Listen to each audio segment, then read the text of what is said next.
Today's growth figures, the economy, even worse than you're told. I mean, what you're told is bad enough. The economy grew just 1% for the year, 1%. The bad news is we actually increased our population by more than double that, thanks mostly to the government's insane immigration intake. So you do the maths. 1% growth in our economy, 2% growth in our population. So that means, slightly bigger cake, much bigger population. We're getting poorer per person with more mouths to feed. And that's gone on now for most of this government's term. So it's no wonder the Treasurer is going around now blaming everyone but himself, including now blaming the Reserve Bank Governor, who he said on Sunday was smashing the economy with her high interest rates. But the comments that I made on Sunday were just a statement of fact, and they've been borne out once again in the national accounts. If you look at the way that our economy is slowing, you look at the particular pressures in our economy, it's a combination of global economic uncertainty, persistent but moderating inflation and higher interest rates. Oh, it's the Reserve Bank Governor. Oh, it's the global economy. Oh, it's everyone except himself. Former Prime Minister John Howard is not buying Jim Chalmers' excuses. As he wrote today, the real problem is the Albanese governor's lost control of expenditure. That's on Chalmers, right? And that has helped, of course, cause the high inflation, which the Reserve Bank then has to fight with high interest rates. Howard said Chalmers has tried to shift the blame for the pain onto the shoulders of his own anointed bank governor, and that was unworthy of him. Not that Prime Minister Anthony Albanese today was accepting blame for spending too much. I mean, don't forget, this government calls spending investment, and handouts are investment in people. I believe we've made valuable government investment. We've been investing in people.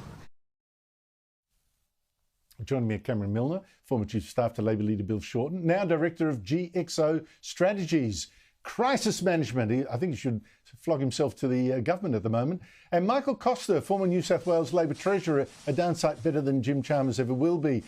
Michael, what has caused these terrible figures? Well, it's pretty clear that the RBA strategy is working. Their strategy is to slow down the economy. Look, the real issue for me is, I said last week that I found the Treasurer, vacuous and full of hubris, but today he's shown, and certainly with his comments on Sunday, that he's actually clueless. I mean, the RBA's target, remember, Andrew, is negotiated with the government. He signed that target off. That 2.5%, the 2 to 3%, the middle range being the 2.5%. So it's his target as well. So rather than just blaming the Reserve Bank, he ought to, front up and explain to the Australian people that inflation is an insidious economic destroyer, and that we have to fight this and do it in a way that at least brings the community with us and tries to mitigate the, the consequences in terms of unemployment. I just also want to make the point, Australia's real interest rates have been lower than, places like the US, Canada, the UK and New Zealand. We've got a real interest rate is less than 1%. And those countries have had interest rates, real interest rates over 2%, and now they're in a position where they can bring those down.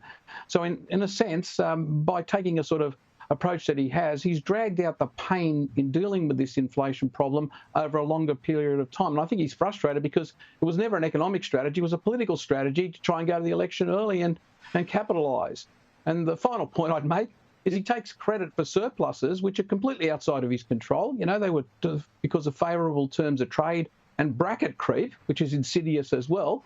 But on the other hand, he won't take any of the sort of downside pain that you need to deal with inflation. Well, don't forget, there's only 2 surpluses that he'll deliver, and his budget papers say there'll be deficits for the next decade. Put the other side of the argument, put the case for Jim Chalmers, Cameron.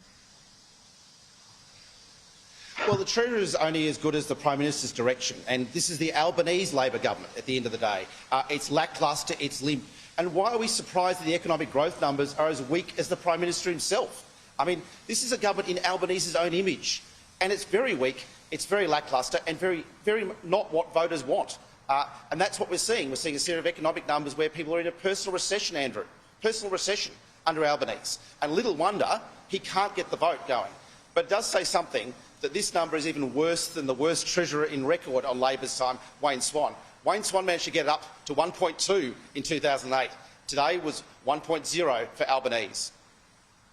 Finally agree with you, Cameron. Well, Cameron, I admire that pitch that you just made, but I have to say, Michael, in the end, Chalmers claims all the credit for the economic strategy. He was positioning himself as the next Labor leader.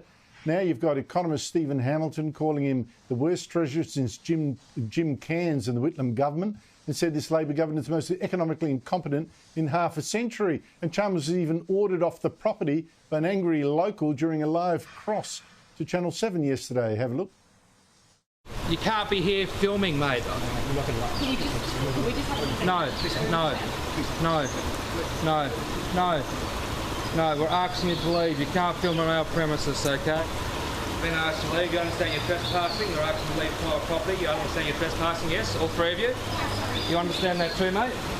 You understand you're trespassing? You understand you're trespassing on private property and you're refusing to leave, yes? Okay, can you please pack the camera up and leave? Thank you. It's actually trying to maintain eye contact with the TV host. But really, how much pressure, Michael, do you think Chalmers is in now got on him personally? Oh, I think he's got enormous pressure on him. And look, I to an extent also agree with Cameron. I mean, you know, the Prime Minister does set the broad direction. All those silly policies, you know, Future Made in Australia, or all those green policies, are certainly fall in the lap of the Prime Minister.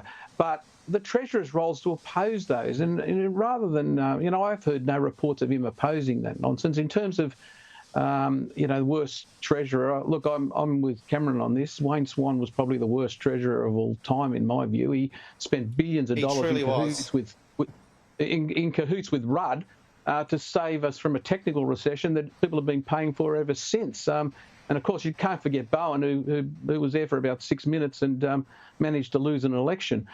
So look, you know, to be fair to him, if he dropped the hubris and he dropped the sort of vacuous comments and just focused on telling it like it is, which is inflation is a problem, and there is going to be pain in trying to deal with it, not blaming the RBA because it's his target as well as the RBA. We'd all be in a better position to try and see this through. Now, I've got to actually pay you on this one, Cameron, because I do think if Chalmers didn't have Bowen and Albanese spending billions and billions on their mad green schemes, which are falling over almost weekly, that would take a lot of heat out of the economy, I would have thought, and money in the Treasurer's piggy bank. But the Prime Minister was angry today, Cameron, about a report in the Daily Telegraph that has racked up a $3.8 million expense bill in a single year. That's just for travel for him and his staff, printing and communications. And that does not include private chartered flights, his mansions and his salary and his staff's wages of $10 million in a single year because it's got so many. Have a listen to him. If they think that the Prime Minister of Australia should drive themselves around, they should say that. I'd rather do that, frankly. To be honest, I'd rather do that. Is it fair enough that he's cranky, being picked on? I mean, I guess he's got to travel, but this much? Andrew, what a glass jaw and what a tin ear to Australians doing it tough under his crisis of cost of living. I mean, this is a guy who's so out of touch. He thinks he can run around like a rock star on Toto One and run up the bills on taxpayers' tab. No, the Prime Minister's answerable to us, and he should have known this question was coming because $3.8 billion for one person is like a Taylor Swift flight, basically. So, no, the Prime Minister's completely out of touch, and that's what's showing up in the polls. That's why people aren't voting for him, Andrew. I have to say, Michael, that this is not the first time I've thought in the last couple of months that his feeling at sea, his feeling ill at ease is lashing out a bit more than he ever used to in his first year when it all seemed easy and his popularity was through the roof.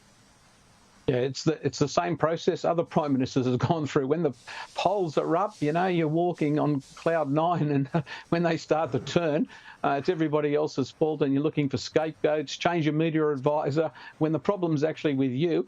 On the plains, look, most people wouldn't care if the economy was going along well and they felt that things were right, because they understand the Prime Minister, shouldn't be driving himself around, and he's got responsibilities internationally. However, it's the juxtaposition of him flying around and everybody else, scraping and saving for petrol to get to work.